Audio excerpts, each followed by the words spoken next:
hard cases or soft cases? If you're actually taking your bike off-road, it's soft cases all day long, and I'll tell you 5 reasons why in 5 minutes. Number 1, survivability.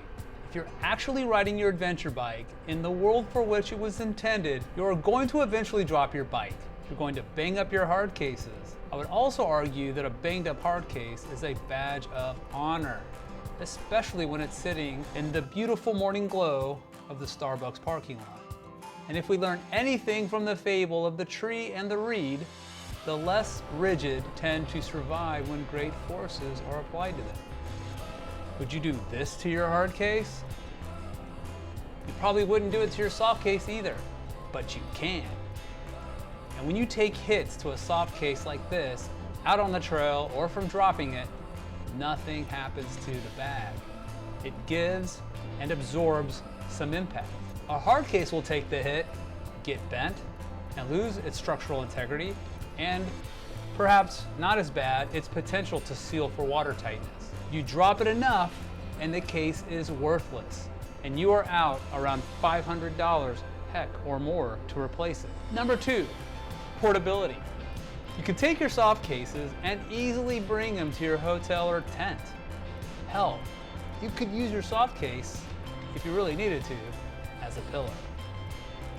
Disconnecting a hard case and carrying them around is possible, but likely a whole lot more cumbersome. One of the arguments I've heard for hard cases is that they can be removed and used as a chair or a table when camping, but you can also just bring a small portable chair or table, like my favorite little chair, starts off like this, and quickly turns into a nice camp chair. Number 3, injury and safety. This is the key for me. The potential for kickback leg injury or even the injury from laying the bike down on the leg is somewhat likely. Ask me how I know. This is a big deal for me. The kickback. This happens when you try to get your balance, you're on the trail, you put a foot down to dab to kind of correct yourself, and your leg kicks back into the panniers, causing an injury or even a break. This can also happen with rear passenger foot pegs. Personally, I've removed mine on my adventure bike. My wife wouldn't get on it anyway. I've also had my leg pinned underneath the bike on a fall. Not the pannier yet, but it was pinned underneath the passenger pegs on a very slow and simple fall. That was enough to do a decent amount of damage to my ankle that took almost a year to improve. The pannier would have done the same. My soft panniers will likely give way enough to dissipate that impact. The bottom line, make sure you ride with high quality adventure boots. When I was injured, I wasn't, and I won't make that mistake again. Number 4, size. The cool thing about soft panniers is that when you don't have them stuffed with all of your gear, so most of the time that you're riding them, they're actually smaller and more streamlined. With hard cases, full or empty, they're always the same size.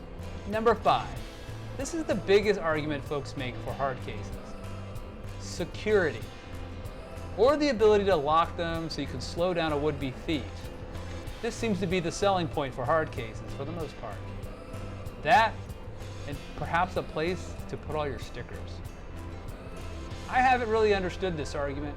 1, don't keep anything that valuable in your panniers. 2, you could always put more valuable things in your top case, but it takes less time to break a simple padlock than it would take to pry open your pannier lid with a screwdriver or even cut the sides of a soft case. No matter how you slice it, none of the cases are that secure, and locking them provides marginal difficulty to a thief.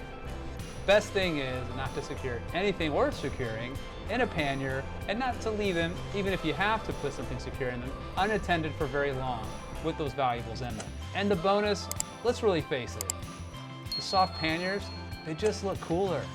You look more legit.